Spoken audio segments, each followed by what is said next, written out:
ሰዎች የቀደመውን አያደንቁም። ነግራችኋለሁኝ።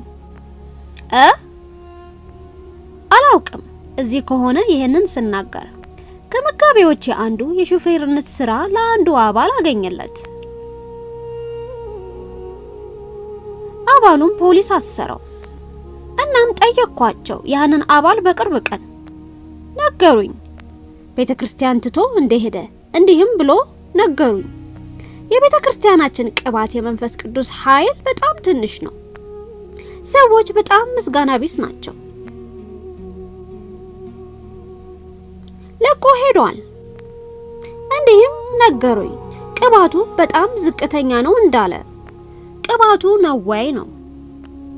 መጋቢያችሁ መጥቶ ወደ ፖሊስ ጣቢያ ፖሊስንም ጠይቆ ወደ ሴል አስገብቷችሁ ከዛም ካስለቀቃችሁ ከዛም ራሳችሁ እንድትችሉ ዘንድ እንድትሄዱና እንድትመለሱ ቢያደርግም ወደ ቤተሰባችሁም እንዳይተኙ በባዶ ሆዳቸው ቢረዳችሁ እናም ስራችሁን በዛኑ ቀን በመዘጉበት ጊዜ አሁንም ወደ ሴላችሁ እንድትመለሱ ካደረጋችሁ መጋቢያችሁ መጥቶ ከተስማማ ቀኑን በሙሉ ለማሳለፍ በሴሉ ውስጥ ከናንተ ጋር ዳዊትም ሲናገር ነፍሴ ሆይ እግዚአብሔርን ባርኪ፣ ምስጋናውን ሁሉ አትርሺ። መርሳት ስለምትችሉ አይደለም፣ ሰዎች ይረሳሉ። እንዴት ተናገረ? አትርሱ ሁሉንም ጥቅሞች። ምክንያቱም እናንተ ሰዎች ትረሳላችሁ እና እደነቃለሁኝ እንዴት ተዘናጋላችሁ። ማግኘት የለባችሁም በቀላሉ ለመርሳት።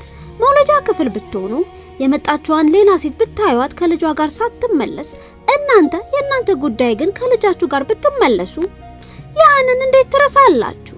ጊዜያቶች ነበሩ እናንተ የታመማችሁበት።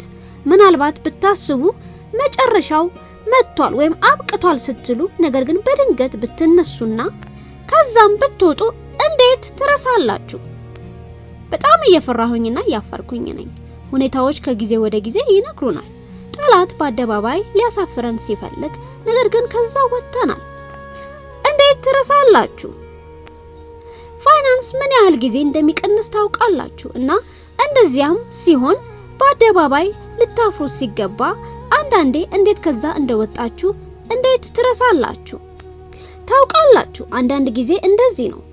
በቅርቡም እንደምትሄዱ እያወቃችሁ ወደ እስር ቤት ጠበቃችሁ በቅርብ የሚጽፍ ቢሆን መንግስትም በቅርቡ በራችሁን ቢያንኳኳ ቢመስልም፣ ነገር ግን በሆነ መንገድ ከርሱ ወጣችሁ ምንም ነገር ባይፈጠር እንዴት ትረሳላችሁ? ነፍሴ ሆይ እግዚአብሔርን ባርኪ፣ አጥንቶቼ ሁሉ የተቀደሰ ስሙን። ነፍሴ ሆይ እግዚአብሔርን ባርኪ፣ ምስጋናውን ሁሉ አትርሺ። እንዴት ትረሳላችሁ?